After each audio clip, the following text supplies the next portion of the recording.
Janessa, what is a insecurity that you have kind of, going into your writing your second book? Okay. First PSA, I keep dipping out because I'm baking chicken, so I'm not being rude, but I'm flipping them those off. So that's why I see me running back and forth. But I have two insecurities. One, again, I'm starting on my second book for like something completely different, and I'm trying to rewrite and kind of like fix up the book that I have now.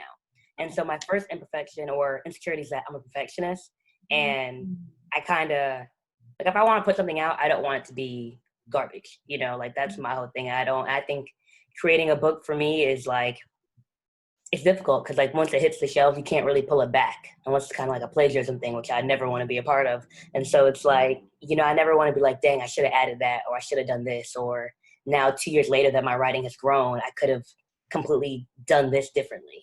And so that's always been my fear for writing, because it took my first book that I just finished earlier this year. I started it 2011, and it took like a 2-3 year writer's block break because I was distracted. I came back to it, and just even now looking at it, I'm like, I have to fix this, I have to fix that. And so that's been like my first thing, just not really just letting it go and being like, and knowing that this isn't the best that's going to come. I listen to a lot of Mike Todd. I don't know if anybody watches him. He's a pastor. And he always says, like, don't be afraid to hold so tight of what you have, because God's going to bless you with more and more gifts and talents for that. So I feel like that's one of my insecurity. Maybe you can talk about that. Oh, yes. When it comes to perfectionism, I've come to the realization that there's nothing that we can do that is perfect. Like, I was reading a quote by somebody. Her name is Patrice Washington. She's really, really dope if you've never heard of her.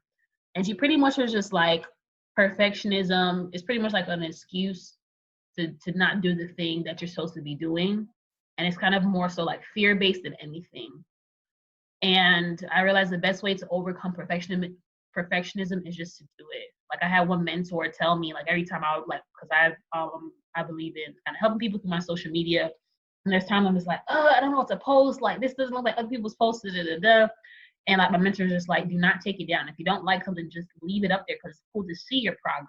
And you can see how you're naturally growing. And it's not like a forced thing that you're trying to do, because what you end up doing is actually hindering yourself from actually producing at a level which can allow you to grow.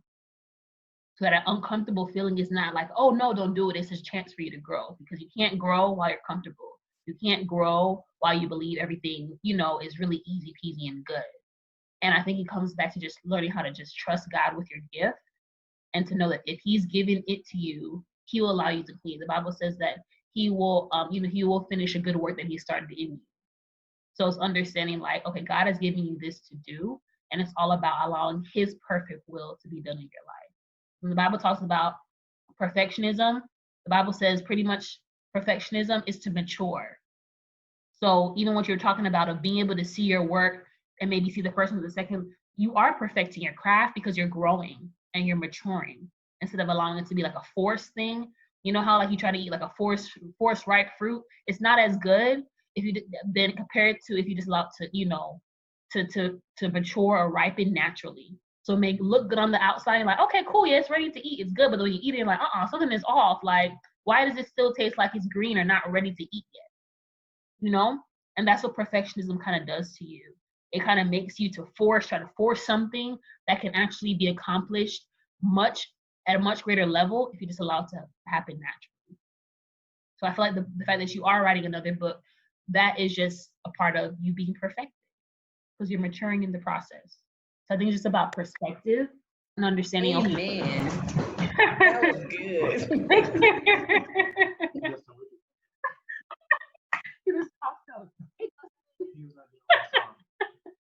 Thank you. But yeah, I think it's just important to I think it's going back to perspective and just learning to rest in the promises of God. And, I love that, even if your book, because even though your book is not faith-based, is to know like God has given you a gift of writing. And when you understand that God has given you a gift of writing, it's funny because the Bible says to compare yourself with the standard of yourself is ignorant. But when you compare yourself to the standard of who God has called you to be, that should just empower you to be you unapologetically. So within that, the perfectionism will fall off. With that, the comparison of, oh man, I may not have, or I don't have that support will also fall off, because then you put into perspective, okay, who am I really doing this for? Am I doing it for just me, or am I doing it to be a representation of just whatever I believe God has called me? And then with that, you're going to be empowered to just do it. And I'm even speaking to myself because that's something I also have an insecurity about. Man, I'm going to do this, and people that I want to, want them to watch, they're not watching, or people I want to reach, or I'm different or whatever. But it's just like, no, just be you. Because 9 times out of 10, like, there's somebody else looking for themselves in someone, represented in you. You know what I'm saying? Like, it's a lot easier for other people to be like, oh yeah, I like that too, when they actually see people actually doing the thing that, I'm saying, they want to do. They see themselves represented. You just never know who you're representing, and you just being you and, owning your gift. No, thank you. That makes a lot of sense. Like for what both of you guys are saying, Yes. Okay.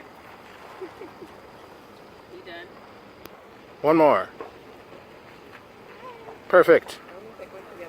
Good.